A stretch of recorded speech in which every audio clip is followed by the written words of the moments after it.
So say goodnight to the bad guy. You looking at the bad guy. This the last time that you ever see a bad guy like me. You don't have the guts to be who you wanna be.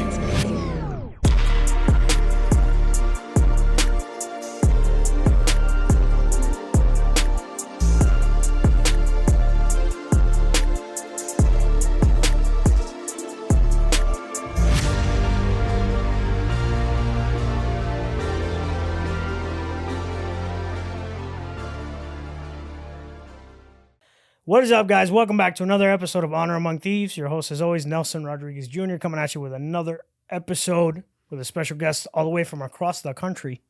This guy flew in from Ohio. It was pretty interesting. Kevin Lanning connected us, a good friend of mine. It's funny, he's like a half a step ahead of me in my podcast career, so it's pretty cool running into him, like seeing what's gonna happen probably to me in the next 4 or 5 months. It really is, yeah. It really is pretty cool. At that point, yeah. Lou, how you doing? I'm good.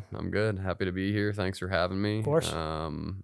Any opportunity I get to share my story, I always say yes. So. Definitely, 100%. Yeah. I mean, from the little bit I've heard, you fit the brand well. So I think yeah, there's a lot in there for sure.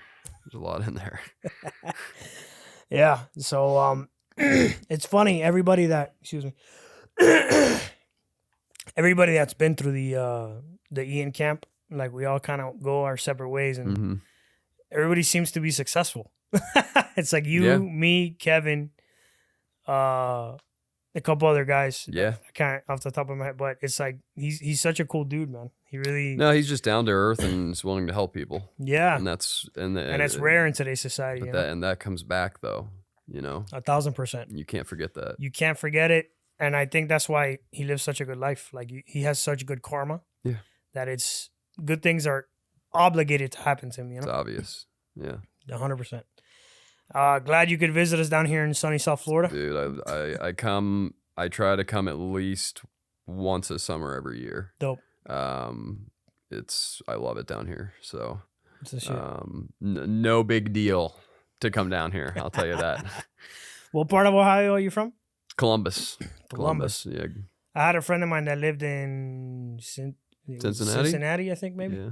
I don't remember what part, but yeah, something like that. And but other than that, I've only been to Cleveland once, and I mean, dude, it's like one of those places where, like, if you come to Miami, for instance, and someone's like, "Oh, where are you from?" You're just kind of like, "Ohio."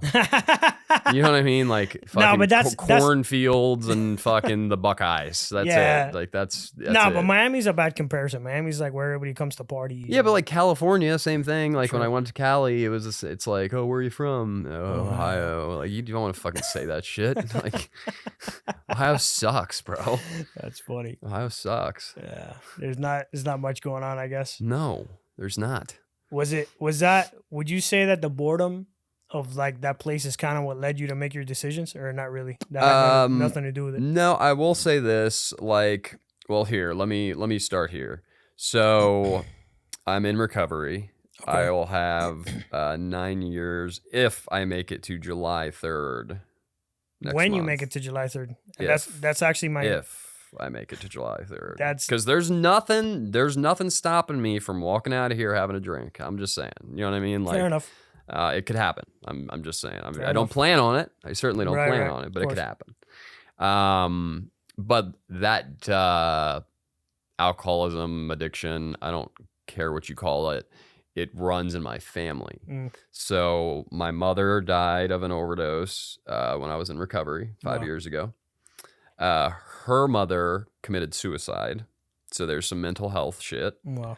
Her father died of cirrhosis of the liver from drinking himself to death. My sister is in the same drug court program that I graduated from. Thank God that I made an ally out of that judge and not an enemy, because he helped get her in that program instead of going to prison. Right.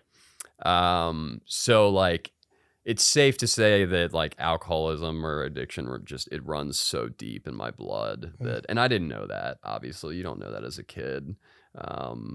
dad's not going to come up to you and say, yo, mom drinks a lot or mom pops pills.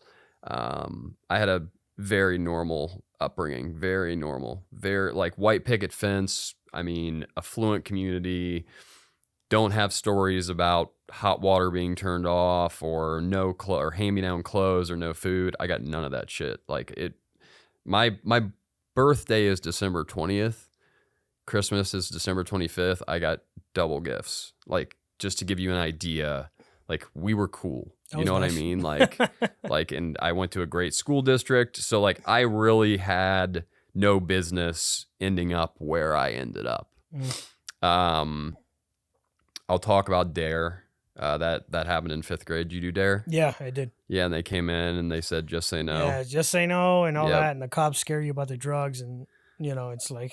To me, it's extremely ineffective. And I remember as a child thinking that if I say I left after school and had a drink, that like my life was going to like burn to the ground immediately. Yeah, they put the fear of God in you. Of course. They scared me.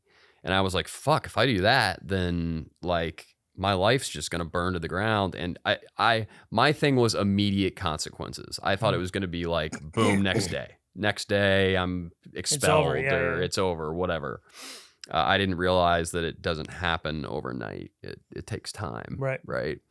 So we grew up, my graduating class, we had 96 kids. So it was a pretty small school.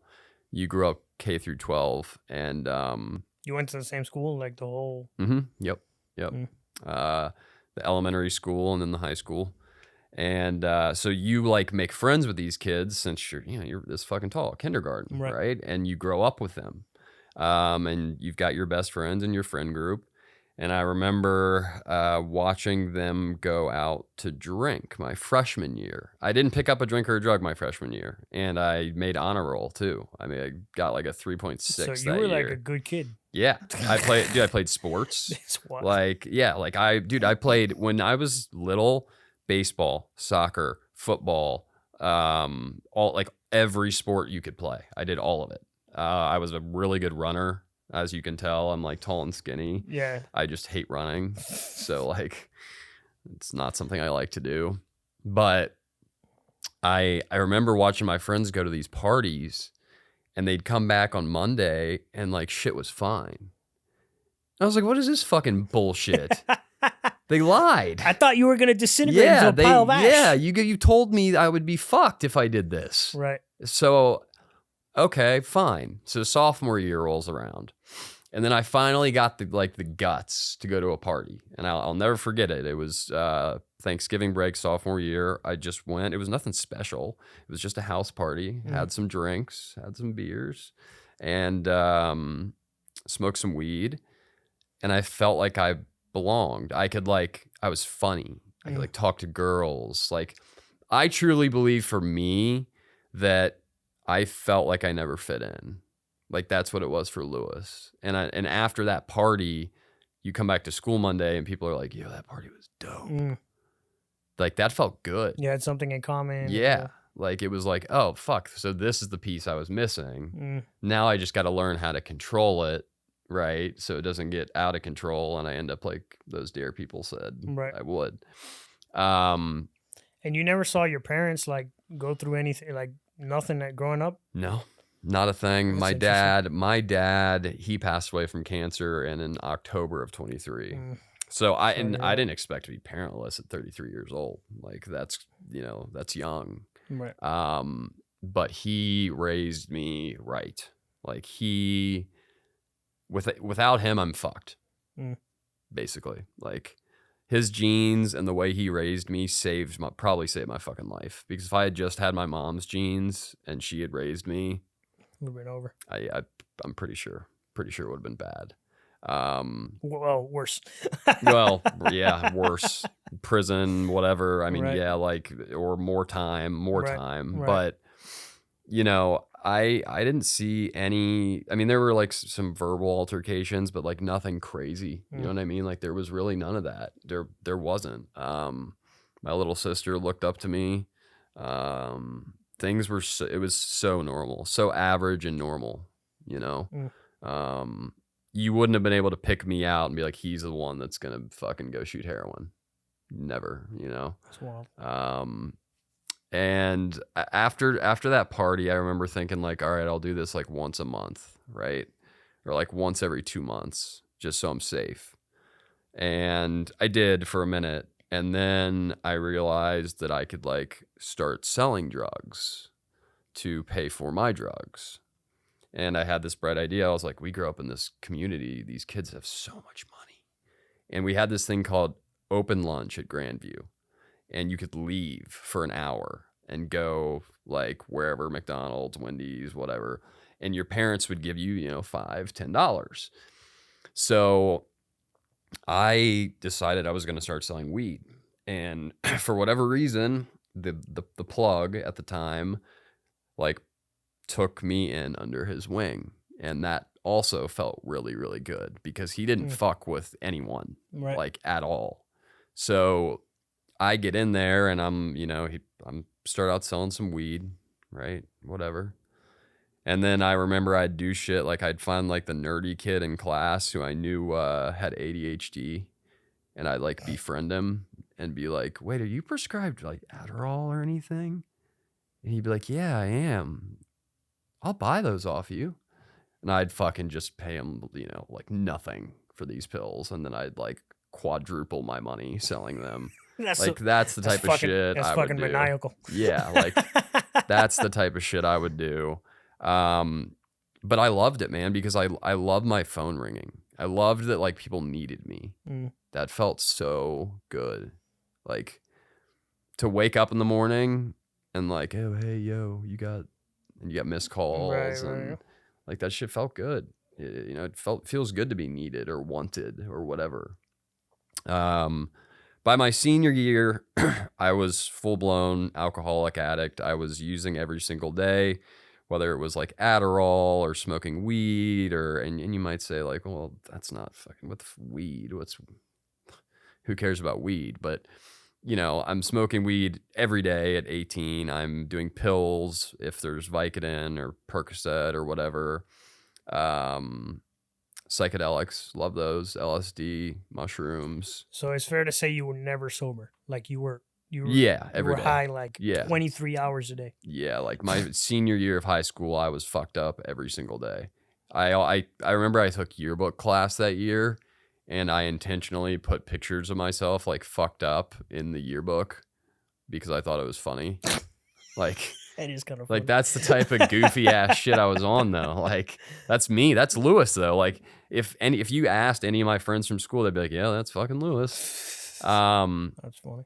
And I graduated with a 3.2, and I got into a college. So while you're dealing drugs, you're actually getting good grades. That's very interesting. Yeah, no consequences, none. That is very interesting. I was a dumbass. I mean, I would ride around in that small town with shit that like it just felony on felony, like in my car, like really dumb. I get pulled over once to fucking rap. And you're 18 at this point?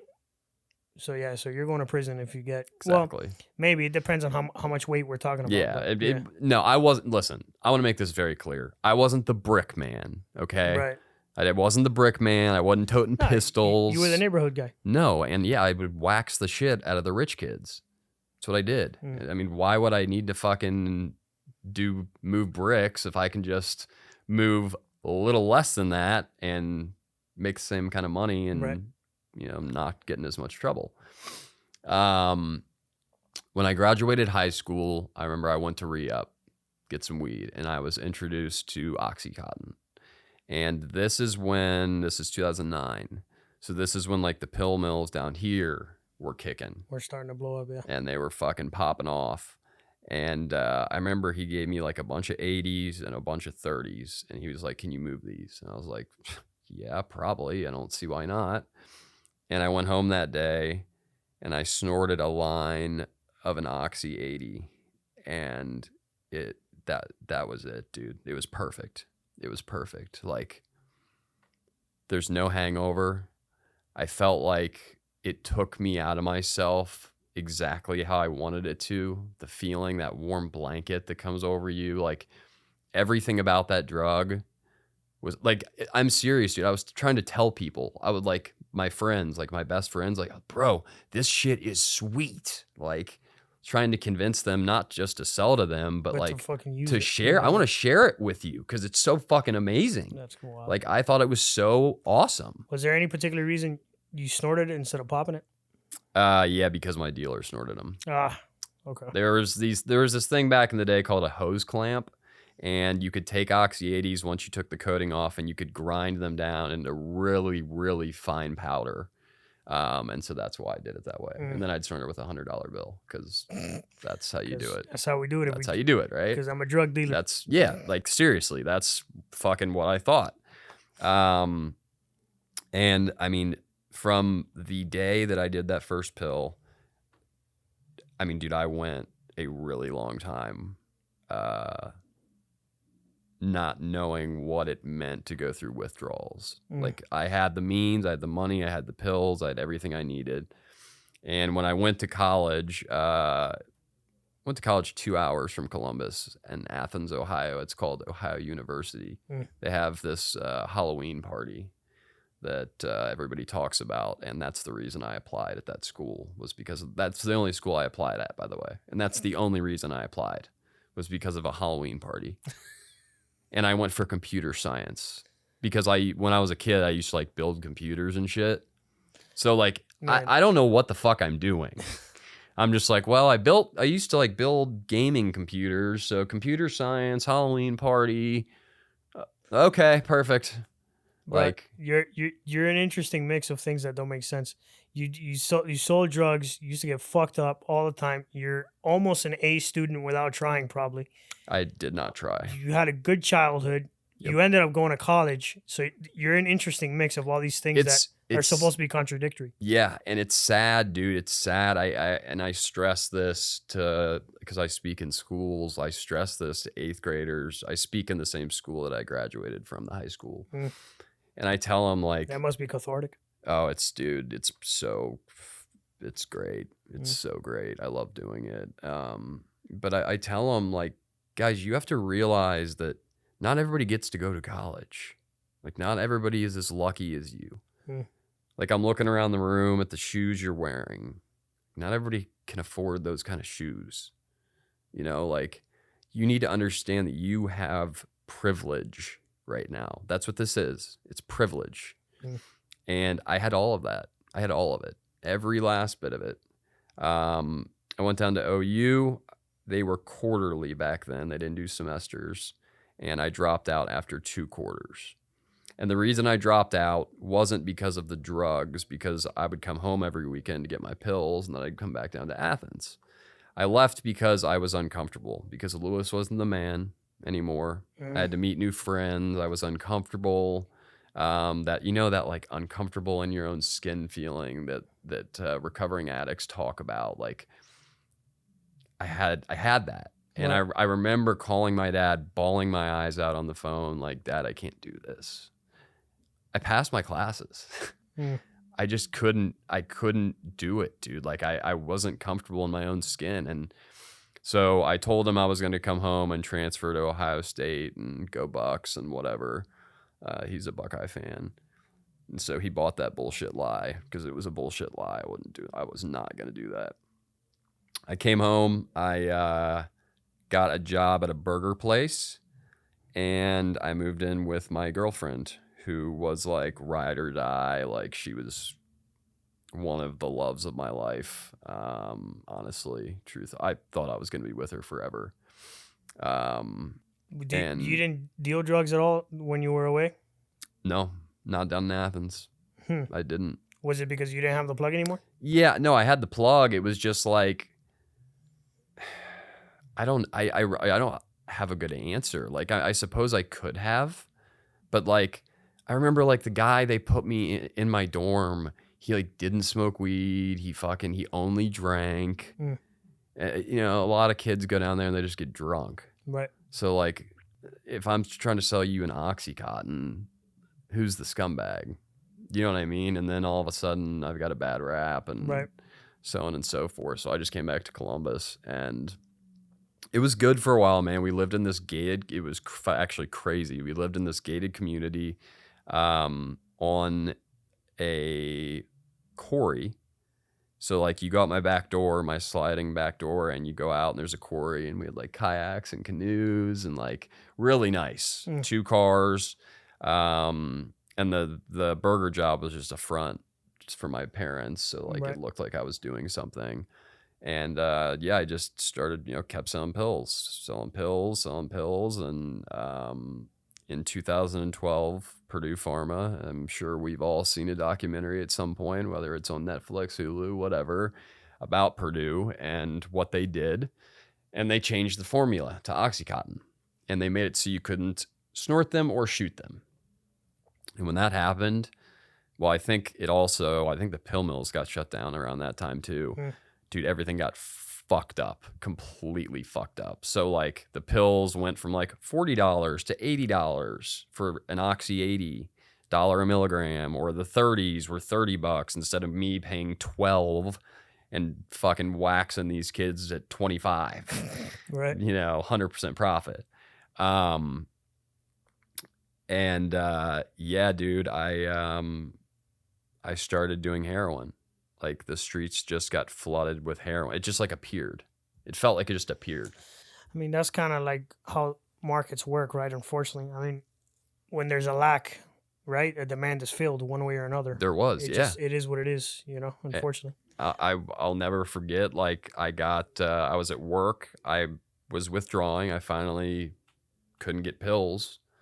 And I was like sick as fuck, like flipping burgers over like a flat iron grill. Awful. And the people at the burger place I worked at, they knew what I did. My buddy was like, "Yo, I'll get you something to get you right." The dealer gave me a freebie of heroin, which was so generous of him to do. I mean, so nice. And I went in the bathroom and I went to the baby changing station. I locked the door and I snorted a line of heroin for the first time on the clock at my job. And like, I always talk about how that gives you such a great idea of the total and complete disregard I had for my life. Because like, what if I had overdosed in that bathroom? I mean, that very easily could have happened. It's my first time doing heroin. I don't know fucking how much to use. It's like that scene in Pulp Fiction when she thinks it's coke and she does way too much. Yeah. And she didn't know it was heroin, and she's just like, Exactly. Yeah. And I locked the door, so You would have been, I'm gone. But fortunately that didn't happen, and I just switched to heroin, and dude, it was just a fucking toilet bowl spiral from there. Like, girlfriend breaks up with me, keeps the cars, keeps the condo, kicks me out. I moved back home with mom and dad. And I did not mention this earlier, but I was selling my mother Oxycontin pills. In 2008, when the housing market crashed, my dad lost his job and we lost our insurance. So she lost her pills. And I knew that. And she was a really good customer. She had the money, and I didn't have to go anywhere.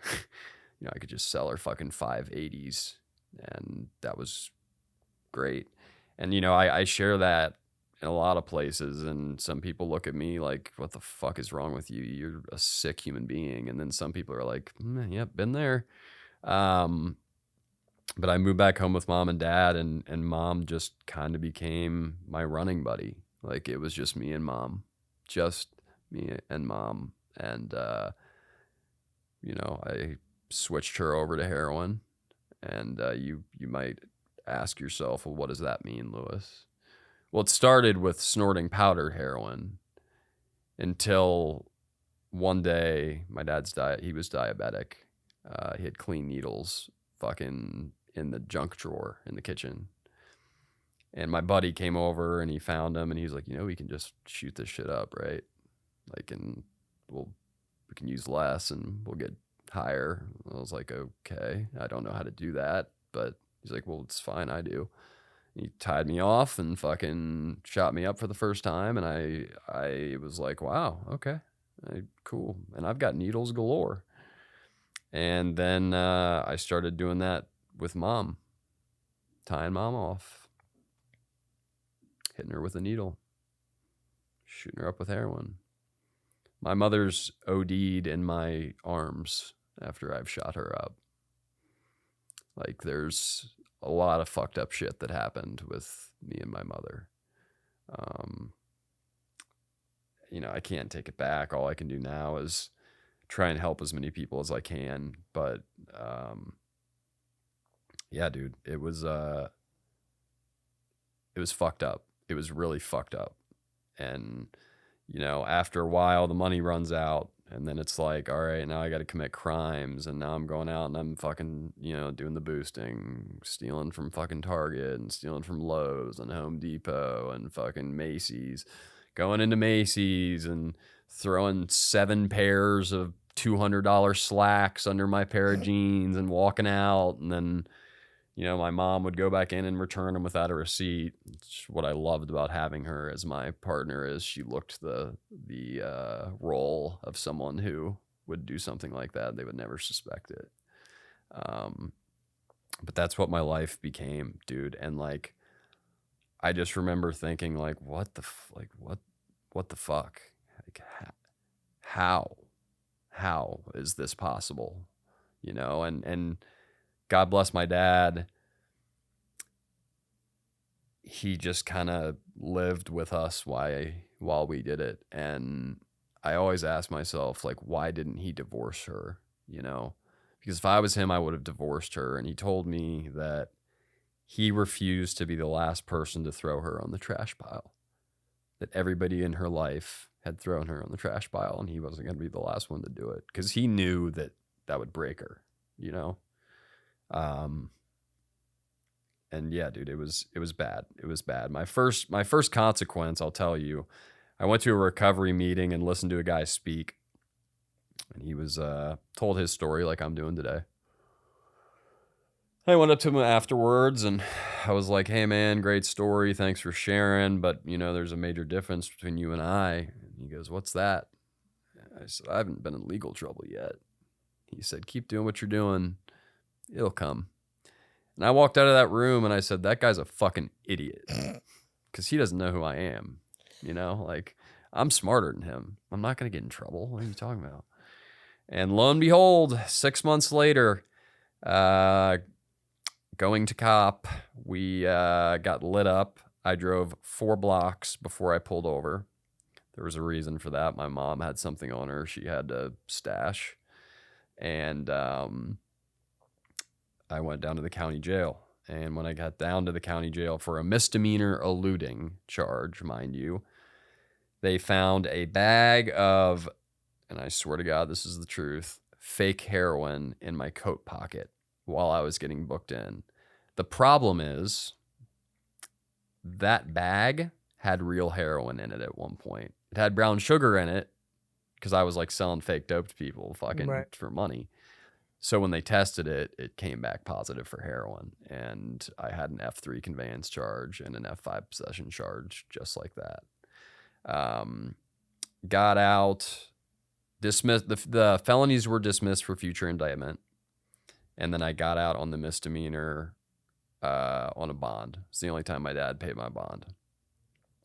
And then after that, it was just fucking revolving door in and out of county jail. And I'll tell you about Franklin County, Ohio's county jail. It is 24-hour lockdown, not 23-in-1, 24-hour lockdown. It's a tank, and you've got between 20 and 40 guys. You've got the day room, and then you've got another room that has racks. The lights never turn off. They're fucking... Even when you're trying to sleep, Correct. the lights are just blasted. Correct. That's crazy. The lights are on. So, like, yeah, those lights on the entire time. It is... I've heard rumors that it's like one of the worst county jails in the country, but I don't know how true that is. I don't care to find out. Well, no, and people say shit all the time Right, of that course. you don't know what's real and what's not. You'd have to go to every county jail in the country. Yeah, but like look at me now. Like I'm thin, right? And I'm sober. So like think about me strung out on fucking heroin going into a tank, right? Withdrawing, what's the big, I'm withdrawing, like, yeah. my God. So I'm a target right off rip because it's like I can't eat. You can't defend yourself. Yeah, I can't. I have to fight, but I'm fucking sick as shit. Right. You can't eat your trays. So you would trade your tray for like a honey bun or a nutty bar or whatever. And once you start to feel better, these guys just want to fuck with you. And then it's just, you're getting in fights. Like I got in a fight over a wet towel one time. Dude used my towel when he went in the shower. I started that fight. Because in my mind, I was like, well, if I pull up on him and fucking, knock him out, then I'll get some cred, like some respect. Didn't do shit. I remember there was another time, something with commissary, like put $20 on the storeman's books. He was running the store. The receipt never came. They were paper receipts. All right, guys, taking a quick break from Honor Among Thieves podcast to bring you a word from our sponsor, and that is Federal Prison Tips. At Federal Prison Tips, we help people navigate the justice system from indictment, re-entry, everywhere in between. Whether you're a loved one trying to get relief for someone that you love that is in federal prison, you are currently in federal prison, or about to go to federal prison, we can definitely help you. Everything from plea mitigation, sentencing mitigation, PRSAR challenges, anything about guidance while you're in prison, actually what to expect if you're a first timer and have never been there. Whether this is your second case, third case, you haven't quite learned your lesson yet. Either way, we can help you with everything that has to do with federal prison. Good time, FSA, second chance credits, getting designated to a facility. Any issues you might be having within the federal prison system, we can definitely help. Honor Among Thieves podcast. Mention that you saw us on the podcast and you'll get special rates only given to those who listen to the podcast. Again, 407-434-0175, extension 7.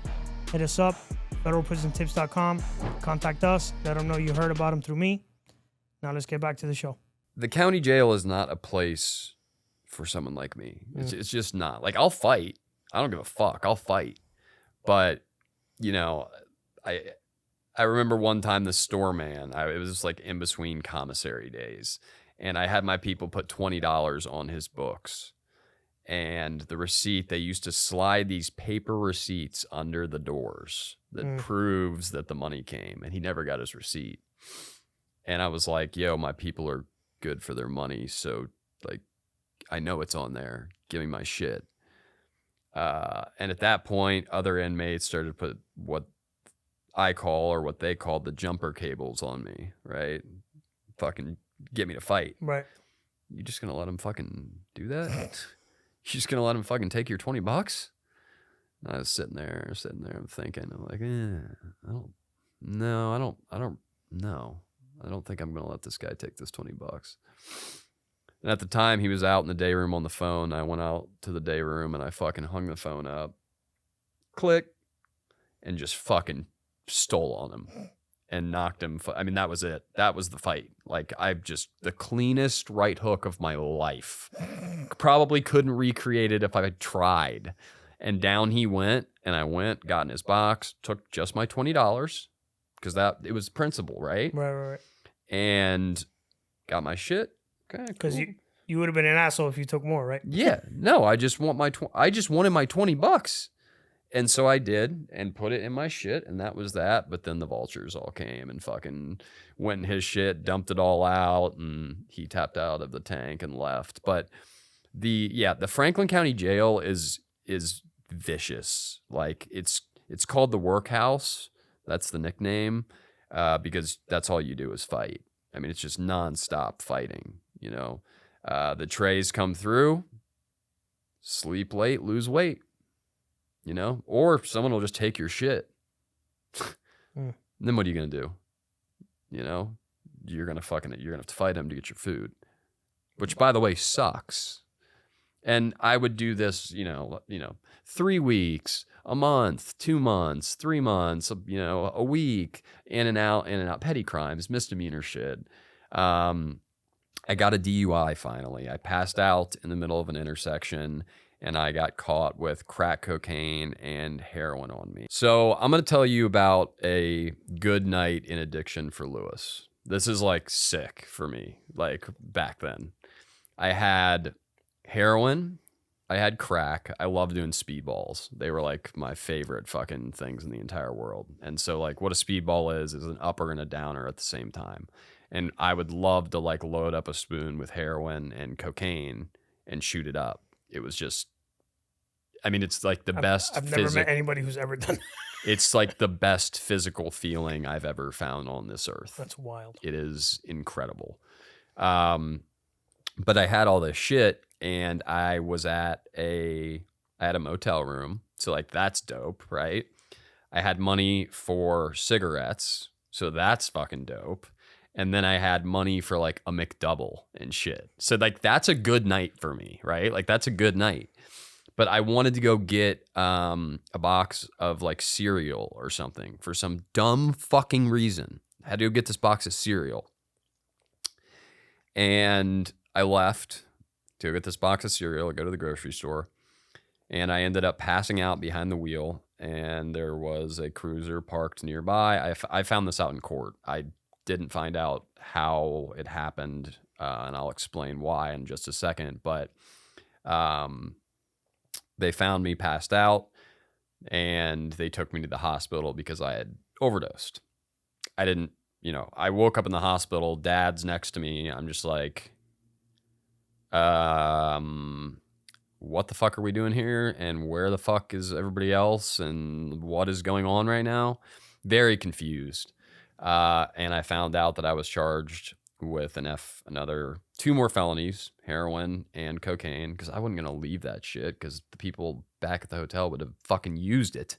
So I had to bring it with me to make sure they didn't use it all. And I got hit with the DUI. And with that DUI came probation. And it was the first time I'd been on probation. They dismissed the felonies for future indictment because they have to test the drugs before they can indict you, right? And I get put on probation. And I remember the first time I went in, I managed to string like 4 days together clean.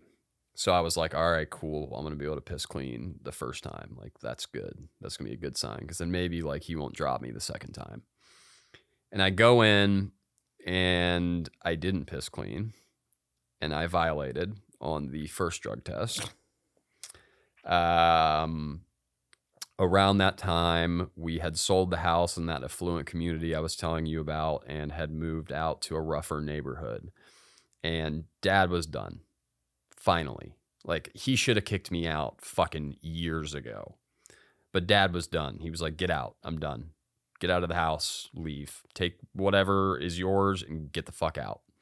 And that's what I did. And I actually, all I did was grab a couple needles and the clothes on my back, and I left. And naturally, because I violated my misdemeanor probation, the felonies came back, all 4 of them at one time. So I'm out in the fucking woods. I ended up sleeping in the woods the first night. I remember I went to this church first and they gave me like a sleeping bag and some food and shit.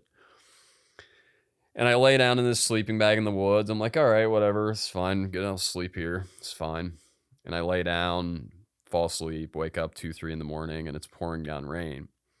And I would love to tell you like, this is my rock bottom, right? Because it makes so much sense, right? But I'm laying there. I'm just like, what the fuck, bro? Like the math didn't add up. Like I had everything, every opportunity, every privilege, all of it. And I squandered all of it away. Every fucking last bit of it. And that was a tough moment.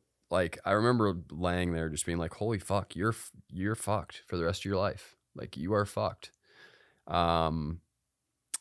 30 days, I think I did, homeless, and the marshals found me walking down the street. I'll never forget this, like, this Mazda with like limo tint windows came around the corner, and I was like, oh no, that's for me. And they grabbed me up, fucking took me to jail. And I sat for 5 months in the county. It fucking sucked. And I went to court, and basically they were like, listen, these are your first felonies, so we can give you probation for this. But if you violate, I am going to send you to prison for the maximum amount of time possible in these cases, which was like 5 to 8. And I was like, I'm going to violate. I'm going to violate. Like, I knew it. What the fuck's going to change? I just sat in jail for 5 months. I'm going to get out and get high. So I go back to the holding cell, and I asked this at my public defender. I'm like, hey, can you get me help? And he got me in this drug court program. And what that did was it got me out from under that judge. That was the play, right? And these drug court programs, they'll help you. Like, you can fuck up and you'll go do 3 days in jail, right? You're not going to prison. So I took this drug court program, and part of it was house arrest. You had to do 6 months of house arrest when you first get out. I got out on a Wednesday. Mind you, I just sat in jail for 5 months, so I'm clean. I'm like, I've got weight on me. I'm clean. Friday rolled around, and I'll never forget. I think I woke up at like 7:30 a.m. I woke up early, and I was like, oh, I have a great idea. It's so early that if I can use really quick, then by Monday, the shit should be out of my system. I call it the drug test game. That's what I call it. And I called my guy, and he came quick too. I was like, what the fuck? It was quick as fuck. He comes out, I get one bag, and he was like, go easy. This shit's fucking fire. And I'm like, buddy, you've told me that so many times, and it's trash, like 80% of the time. But I went upstairs in this bathroom. There was nobody in this house. I snorted a line of heroin. I didn't shoot it. And I went outside to smoke a cigarette. I don't remember any of this. I don't remember walking down the steps. I don't remember walking out the front door. But I remember snorting the line and then thinking, I'm going to go smoke a cigarette. And I got outside and I overdosed in the front lawn. Now, mind you, I don't get outside. I die in that house because there was nobody there. I'm dead. I'm gone. I'm not sitting in this chair talking to you today. The neighbors found me and called the squad. I woke up in the ambulance. I looked down and saw the ankle monitor, and I was like, fuck, going back to jail. I knew I was going back to jail. So, and there was no hiding it, because they take you to the hospital. They're going to keep you there for 5, 6, 7 hours. What am I going to say? What's the excuse? What? There's no excuse. So what I did was I just took my paperwork Monday, went in, saw my house arrest officer, and said, I overdosed. And she said, okay, Mr. Essig. Well, I think we can, you're being honest, and that's good. And I was like, all right, yep, sure, whatever. She's like, let me get with the judge on this, and we'll see what we can do. And she's like, go sit out in the lobby. So I sit out in the lobby. She comes out. She's like, we're going to go down to the 3rd floor now. 3rd floor is probation. 4th floor is the urine lab and house arrest. We get in the elevator, and she won't look at me in the eye. She will not look me in the eye. So I know I'm going to jail. And we go in. You've never been arrested on probation, have you? No. So it's very interesting. You go in, and they come out with a camera, like an old school video camera, and they film it. And like 4 guys come out, they cuff you, and off to jail you go. Why do they film it? I don't know. I have no idea. In case, like, if you fight, maybe, like if you're like fight back or like additional charges. Cops come out, they arrest you with a telling you, no, they do. They pop out with a camera, like a fucking camera, and they film it. It's a thing. And so I went back to jail for, I think, 2 weeks. I think he gave me 2 weeks on that one. And I was like, you know what? I'm gonna do what you say, but I'm gonna be pissed the whole fucking time. And so I did. I started checking all of his boxes. I started going to all of his recovery meetings. All my urines were clean. I got a job, all this shit. I got 6 months sober, and then I started shooting cocaine again. And once I did that, they determined that I needed a higher level of treatment, which meant a minimum security prison, 6 months. And that's where I was transferred to. Fortunately for me, before they sent me, I called somebody in recovery and I told him, I said, listen, man, I don't want to go back to jail. I said, I'll do anything to stay sober. Just teach me. Teach me. And he was like, okay, fine. And he walked me through all this shit. I did all of it exactly how he taught me. And lo and behold, it worked. You know, and I always tell people, like, that's when shit changed for me. Like, truthfully, like, my problem is that I think I know all the fucking answers. That's my problem today still. Yeah. I mean, I still have that issue where, like, I'll think my intuition knows something about someone and I'm totally off base, or, like, you know what I mean? Like, I totally get it. Like, I can figure this out. I can fucking work my way out of this. But he helped me get sober. And I remember I went to court that day and I was so excited because I was like, I think I had like almost 30 days. Or like I had like 26 days or something. Right. So the judge calls me up. That's what they do in drug court. And, you know, Mr. Essig, how was your week? I was like, oh, judge. Oh, it was unbelievable. You wouldn't believe what we did this week. I did that, you know, I went through this, and I had a sponsor, and we met up and we went to a recovery meeting and we did this and this and this, and I think I'm going to be a manager at this sub shop. And like, I tried to like make it all pretty so that like it looked like I was doing well, which I was, you know what I mean? But at the end of the day, like, how long is that going to last? We don't really know. And so he let me talk, which he's very good at.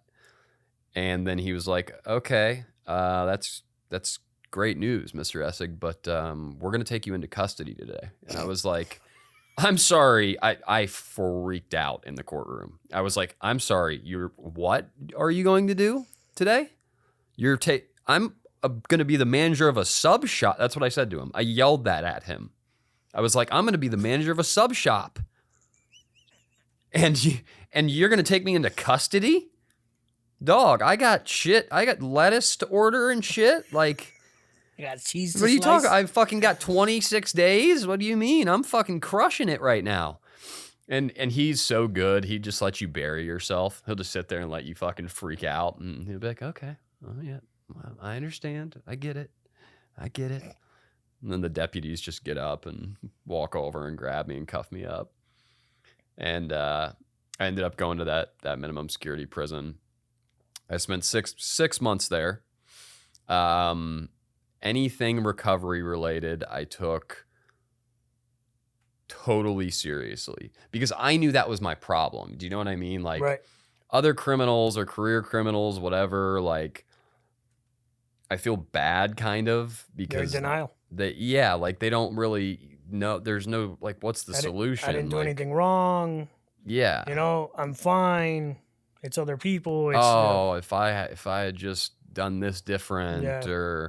But like, I knew what my problem was. So I was able to hone in on the things I needed to get better, or at least to like start heading in that direction. And, you know, it was good. The time was easy. No real issues. I got out. I learned that being a felon fucking sucks. It definitely does. I learned that, like, my first job was at a pizza shop, and they thought that I was management material, the GM and the AGM, and they knew about my felonies. And so they hooked me up with the district manager, and I just was upfront about it. I was like, just so you know, I got felonies on my record. And he was like, oh, well, in that case, we might want to give this a little bit more time. And I was like, it's a fucking pizza shop, dog.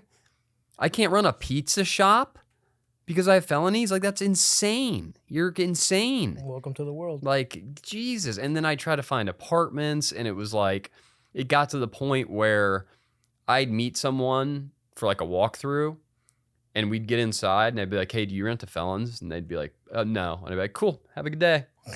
Never would have guessed it was me, huh? Yeah, I'm a felon. Yes, sir. And that was that. But eventually I found this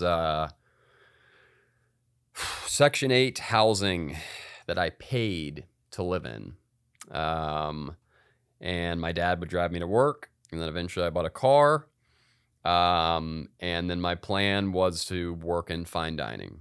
All right, guys, taking a quick break from the podcast to talk to you about Gus Villa Jewelry. Yo, let's be real here for a second. If you're rocking plain jewelry in Miami, of all places, you are doing it 100% wrong, my boy. Step your game up with Gus Villa Jewelry, the plug for real Cuban link gold and silver chains. And of course, the cleanest Rolexes in all of Miami. This isn't factory made or watered down or any of that stuff. This is high quality, custom, handmade stuff that shines from here to the moon. It turns heads, starts conversations, and makes you look fresh. Gus has something that'll level up your whole vibe. And because you're locked in here with us at Honor Among Thieves podcast, you're getting a hookup. Use the promo code Montana at checkout. Get 5% off your entire order. That's right, 5% off. Go check them out at GusVillaJewelry.com or pull up on them in the Diamond District down here in downtown Miami. GusVillaJewelry.com. Again, that's GusVillaJewelry.com. And tell them your boy Montana sent you. Gus Villa Jewelry. Now back to the podcast. Because I knew that, like, as a waiter in fine dining, I could make good money. And so I started as a busboy, and then I'd run food, and then finally the day came where it was like, all right, you're up. I was like, oh, yes. And I was a great server. I was such a good server. And then COVID happened in 2020. And I remember that Sunday going in, and I was just like, I couldn't fucking believe it, because I knew they were going to shut the restaurants down, and that would mean I would lose my job. And I had worked so hard to, like, get to that point, right, where I, like, was making enough money that I was comfortable, and that was it. That was the last shift I worked, and I didn't know what to do. And then I got this thought, because I used to take recovery meetings into that same facility that I was locked up at after I got out. And I went to my judge, and I said, hey, man, would you write me a reference letter to work at that facility? I really think I could help. And he said, yeah, sure, I'll do that. And he did. And I got an interview, and the director and the deputy director interviewed me, which is not normal. Normally they start further down the totem pole. And they hired me. And they gave me a chance, and I became a CO. And I'll never forget, I was telling Kyle, I'll never forget walking through A unit, which is the unit I lived on. And I'm like wearing, the fucking CO shit. And the inmates are all looking at me like, who the fuck is this guy? And I'm like, dawg. And in my head, I'm like, I'm you, bro. Like, I'm you. I know you can't tell right now, but I'm you. But they didn't know, all they see is a radio and keys and whatever. And, it started out, I was a CO on that unit. I had to take over for some lady who was awful, and I had to kind of clean it up, and, I had to be kind of tough on them for a minute. But my whole thing was, when we go to chow, we're going to line up. We're going to fucking line up quietly. We're going to walk down quietly. And they understood that there were certain moments with me where we're going to behave, but there's plenty of time to laugh and joke and whatever. You know what I mean? Just don't be a fucking idiot. And I would talk to them just like that. You're not going to get a regular staff member talking to an inmate like that. And I started to gain a lot of respect from the inmates. And I got promoted twice there. And eventually I became the unit supervisor of the unit I used to live on. That is the most insane prison story I've heard today. I had my office was, yes, on the unit I used to live on. And it was, I mean, it's just the perspective, dude, of like guys getting on the phone. Like I'd listen to them, like not like listen, but I could hear them outside my door. Like, babe, I need $30 on my books. Like they don't give a fuck about that person. They just want that $30. You know what I mean? Like they're not grateful for that person. No, they want that $30 on their books for their fucking shebangs or whatever the fuck. Like, come on, man. Like it was in some cases it was hard to watch, but eventually I would start to tell my story. And when I started doing that, that's when the guys would come up to me and be like, yo, man, like, how'd you get sober? Like, I want to get sober. Like, I want a real job, you know? Because I remember, listen, if you would come up to me in jail, in my cell, and you had a contract and a pen, and you said, all right, Louis, here's the deal. We're going to get you a job at McDonald's. We're going to get you a piece of shit car. We're going to get you a piece of shit apartment. We're going to get you a bank account, and we're going to get you a girlfriend, but you're not going to like her that much. I would have signed it because I was convinced that places like that were built for people like me. Like it like I remember sitting in jail one day and it was like an epiphany.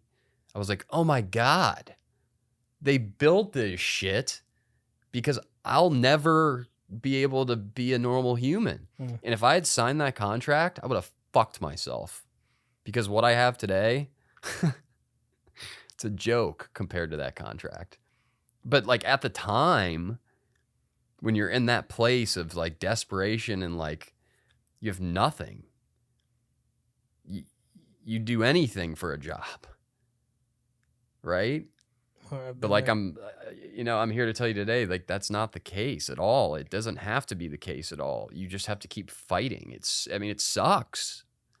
It sucks, but you can be successful. And like there are certain charges that you can have expunged and sealed, and then there are some that you can't. But like it can be done. I'm here to tell you it can be done, dude. I was such a fucking strung out piece of shit junkie that would just steal from you. And anything I could steal from you, anything I could take from you to get me drugs.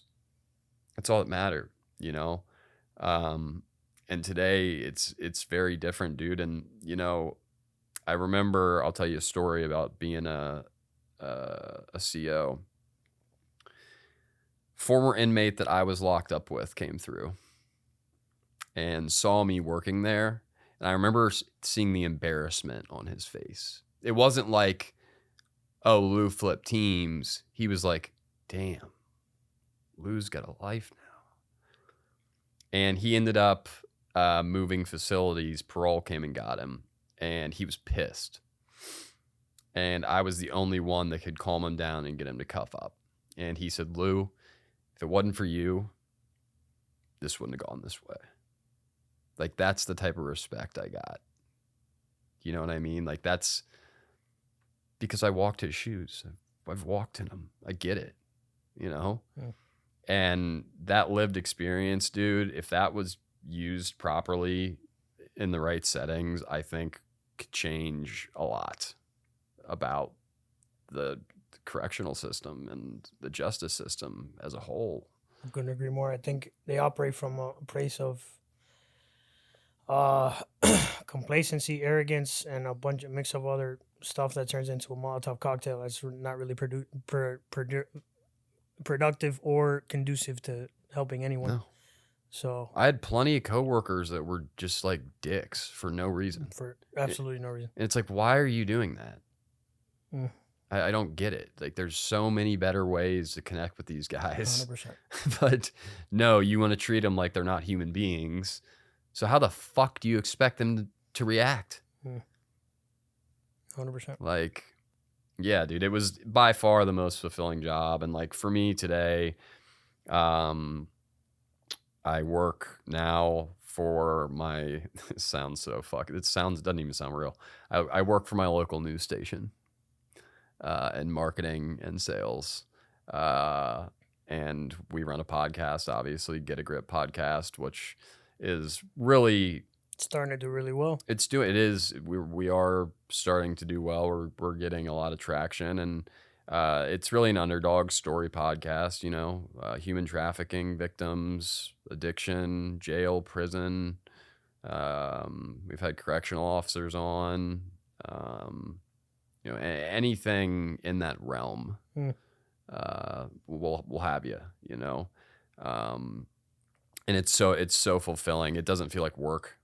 It's like the only thing that doesn't feel like work, It's like I get paid to do this because you love it. It's crazy. You love it. Yeah. Like you 100%. you have conversations and like at the end of the day, like for me, like this conversation is going to keep me sober today. I love that, man. Like it's that easy. Your story is probably one of the most unique I've ever had on this podcast, man. I appreciate you accepting my invite. Of course. Appreciate you coming out from Ohio. Of course. It's not that hard to want to come to South Florida, but but my brother, I always wrap up asking a few questions. Please. So shoot. What's next for Lou? That's funny. I think someone else asked me that, and I don't know how to answer it, because I mean, if I just walked you through an insane the roller coaster, craziest shit, fucking wild, and you don't know what's gonna happen, dude. Like I said, when I lost my parents, like I didn't expect that at this age.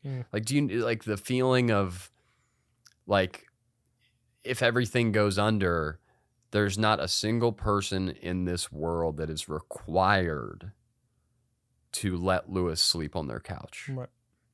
Can't call dad, go sleep in the bed. Can't it's such a hard question to answer. Like, but if I was to answer it, it would be to continue to thrive at my day job, continue to grow the podcast until that is my day job. And find the right person to settle down with, because man, I'm young. I'm 34, but a couple more years go by and Louis isn't looking as good as he used to. So, well, I mean, I think we have more time than we think. Yeah. Ultimately, right? So, next question: do you believe in redemption? Yeah, absolutely. Do you feel how could I not? Yeah, right. Exactly. I mean, but see, here's the thing. Do you think you've redeemed yourself? I think redemption is an action word. And first thing I'm going to tell you gratitude. Okay. We talked about that, right? I believe gratitude is an action word. And I say that because if I'm grateful for my job, I show up on time. Right. I work hard, right? I do the things I'm supposed to do. If I'm grateful for my car, I take care of it. I don't drive it around like a fucking psychopath, right? And I think redemption is an action word too, because for instance, the town I grew up in, I fucking ripped through that town like a tornado. Heroin, selling it to fucking kids. I mean, dude, I rinsing kids for like thousands of dollars for drug. Like, I had to make amends to a whole town. And like, I did that by sitting on a panel with the judge who sent me to prison, the police chief from my hometown, and a doctor. I sat on a panel, and it was a standing room only thing. Like, there was like 120 people there. I also speak in the schools to the 8th graders and the 10th graders, and I tell my story. And I tell it, I mean, I don't cuss, obviously, but like, I just tell them, like, oh, you have an exam next week and you want to get an Adderall because you want to study. But what if you get pulled over and caught with it? That's a felony, homeboy. Your life has changed forever. So I give them those educational bits that they don't think. I didn't think about that. So I feel like I had to make a whole amends to a town, like a city. And like, that's redemption, right? So I've redeemed myself in Grandview Heights, Ohio, you know? And I feel like I've done a pretty good job making amends and redeeming myself with anybody else who I've hurt, you know? And sometimes it's as simple as, listen, like, for instance, my neighbor, when I was strung out, she used to invite me over to eat. She'd feed me. She's Christian, really fantastic lady. And I would notice that her purse was hanging like right in the kitchen. So when she'd leave, I'd steal money and I'd go buy drugs. And eventually she moved her purse, but she kept inviting me over to eat. So I had to go back to her and say, I'm really sorry. Like, I stole that money from you. What can I do to make it right? Like, that's action, right? And then I pay it back if she wants it back. Or if she says, it's okay, you're sober, I'm happy for you. I've redeemed myself. So, Lou, how can people connect with you? Instagram at Louis Essig. That is LOUISESSIG. It's my personal Instagram. Everything else for our podcast is at Official Get a Grip Podcast. Our link trees in our bio of our TikTok and our YouTube and all that. So you can get to all of our links there. If you want to be a guest, there's a form fill. Yeah, that's really it. Sick, brother. I appreciate you coming. Your story is one of the most unique I've ever had. It's bizarre. It is a bizarre story. That is true. Definitely. Appreciate you, man, and hope to do this again sometime. Thank you. Alrighty, guys. That was another episode of Honor Among Thieves. Push it to the limit. The world is yours. If you're not chasing a dream, life is meaningless, guys. Catch you on the next one. Say goodnight to the bad guy. Done. Boom. So say goodnight to the bad guy. You looking at the bad guy. This the last time that you ever see a bad guy like me. You don't have the guts to be who you wanna be.